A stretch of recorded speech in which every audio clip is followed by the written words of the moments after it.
Hello again. I thought that it might be interesting to see something of what school children are being told today about history and the way in which it is designed to create a false impression of the past. This book, Young, Gifted and Black, tells the story of 52 black people who have achieved worthwhile things. Although it was produced in the United States, I've seen it in schools and libraries in different parts of Britain. It's a kind of thing which often makes an appearance during Black History Month. I took this copy out of Buckhurst Hill Library, which is in Essex on the edge of London.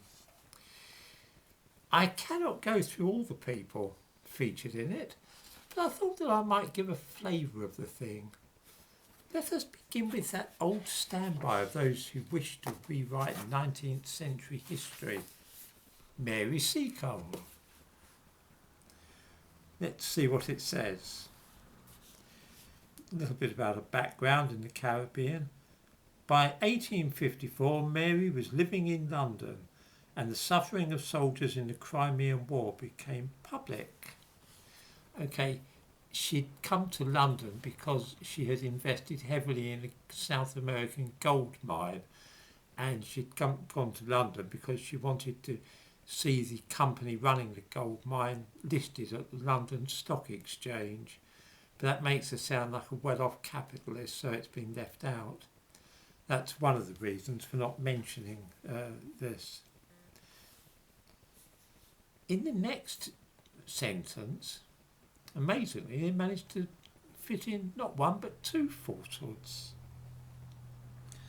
At the start of the war, her application to join Florence Nightingale's nursing team was rejected, like many others who were refused due to their race or class. In fact, Mary Seacole didn't make an application to join the nurses going to the Crimea with Florence Nightingale. Written applications were required and references were asked for. Seacole did not make a written application. She instead tried to waylay various people whom she thought could help her bypass the recruitment process. Every single nurse who went to the Crimea with Florence Nightingale had submitted a written application and provided references.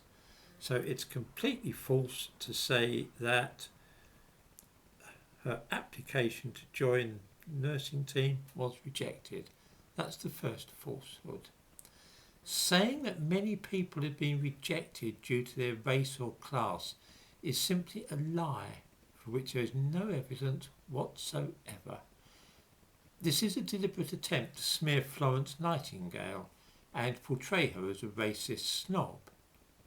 Why children in Britain should be exposed to malicious lies like this, which have only been written with the intention of damaging the reputation of one of their country's greatest heroes, I have no idea. Why on earth do we put up with this sort of thing? And then there is this. In 1855, she built the British Hotel near Balaclava to care for injured soldiers. This is completely untrue. The British Hotel was a shop, restaurant and club for British officers. It sold things like brandy and cigars. No injured soldiers ever set foot in there or spent a night in the place.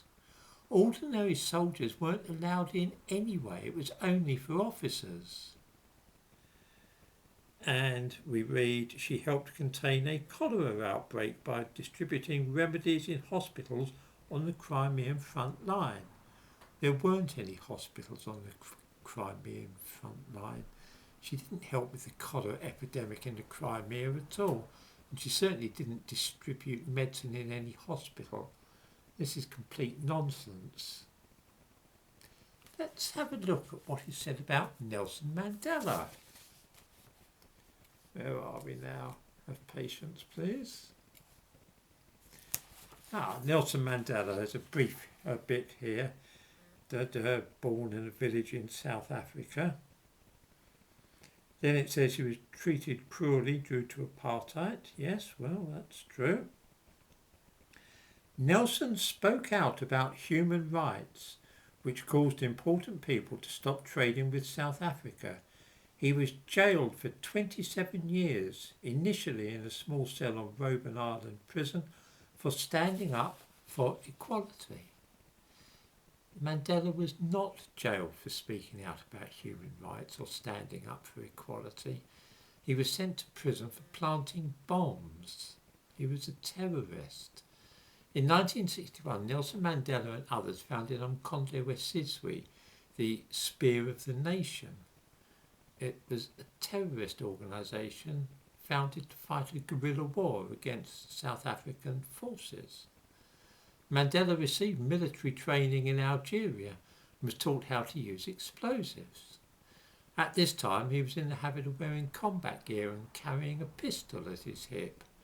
This is not the image of the cuddly, lovable grandfather whom we all loved in later years.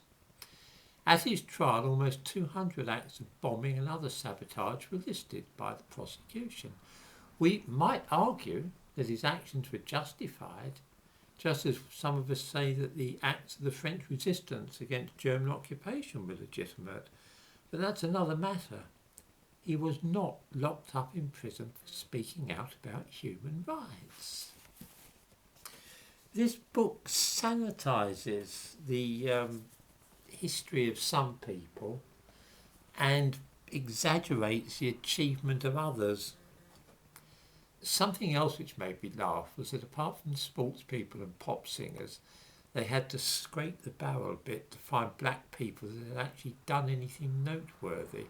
And so they fell back on roping in people who were not really, black. Alexander Dumas is there. He had a black grandfather, and I suppose he could just about be counted as young, gifted and black. I mean, he was 3/4 white, but that's just about reasonable, I suppose. But just look at the blue-eyed white woman in the thumbnail to this video. I seriously doubt if anybody would in a million years consider her to be black. People with whom she worked certainly didn't notice that she was supposed to be black. In the 1950s, she worked at NASA, and there were segregated facilities for blacks and whites. This woman used the white facilities without giving it a thought. She didn't even know there were separate bathrooms for black people until a black person told her. She was a gifted mathematician called Katherine Johnson, and I'd very much like to know how black she actually is and how she came to be in that book.